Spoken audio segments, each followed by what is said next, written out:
क्या है?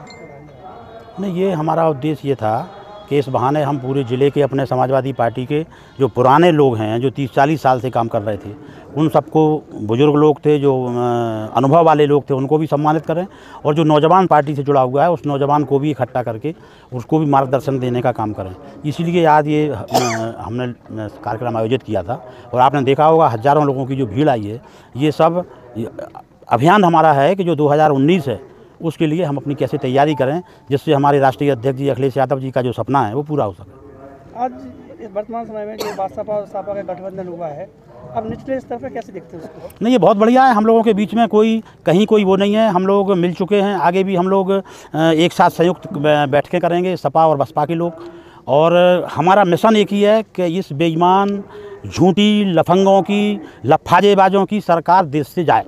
क्या आपको लगता है कि जो पिछले कई वर्षों से होता आ रहा है, सपा और बसपा एक दूसरे के अपोजिट थी, इस गठबंधन के बाद उच्च स्तर पर? देखो, ऐसा है, जब दो भाइयों में जब झगड़ा हो जाता है तो वो झगड़ा होता है, लेकिन जब दोनों मिलते हैं तो बहुत ऐसे दिल से मिलते हैं कि फिर वो अच्छे दुश्मन को पटक सकते हैं।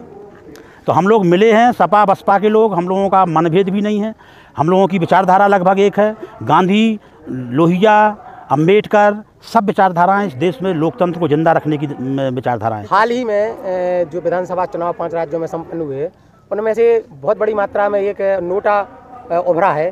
क्या कहेंगे उस पर, किस कारण से नोटा है? पता नहीं कौन लोग हैं जो लोकतंत्र का मजाक उड़ाते हैं। भाई, नोटा से क्या मतलब है? आपको किसी ना किसी को वोट देना चाहिए। भाई, ये गलत है तो बी को दो, बी गलत है सी को दो, या सारे ही गलत हैं तो फिर तो बड़ा मुश्किल हो जाएगा। अगर मान लो गठबंधन का आपका जो प्रधानमंत्री का किसको मानते हैं? नहीं, हम लोग देखिए, अभी प्रधानमंत्री का उम्मीदवार तो बाद में तय होगा, लेकिन अखिलेश जी ने इशारा किया था, आप लोग समझ रहे होंगे, पत्रकार वार्ता में भी इशारा किया था, ठीक है नहीं? और हम लोग किसी तरह वो पहला लक्ष्य है बीजेपी को इस देश से विदा करना। नेताजी, कांग्रेस की भूमिका आप कितनी मानते हैं उत्तर प्रदेश में, और जो प्रियंका वाड्रा के लिए कल प्रदेश महासचिव बनाया गया, वो कितनी चुनौती देंगे? नहीं, अच्छी बात है, कांग्रेस मजबूत होगी इससे।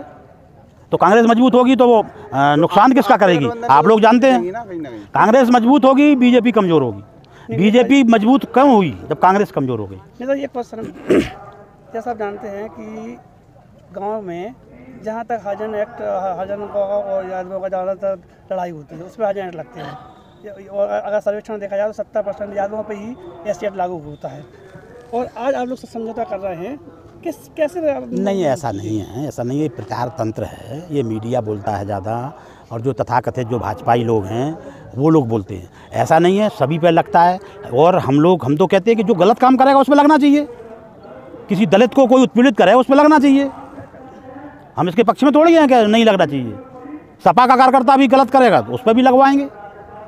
हम लोग एक भाईचारा की राजनीति करना चाहते हैं। इस देश से हिंदू मुस्लिम बात जो पैदा कर दिया, जो इस देश को जाति और धर्म में भाजपा बांट रही है, हम इसके खिलाफ हैं। क्योंकि इसमें सारा विपक्ष एक है, सारे पिछड़े, दलित और जो समझदार अगड़े हैं वो भी सब हम लोगों के साथ। अच्छा, जिस तरह भी आपने कहा, कांग्रेस की अगर सीटें ज़्यादा आती हैं तो क्या आपके साथ गठबंधन कांग्रेस का हो? नहीं, वो तो गठबंधन तो होना ही है आगे चल के। हमें इस देश से इन बेईमानों को, जो लोकतंत्र विरोधी ताकतें हैं, इनको हटाना है।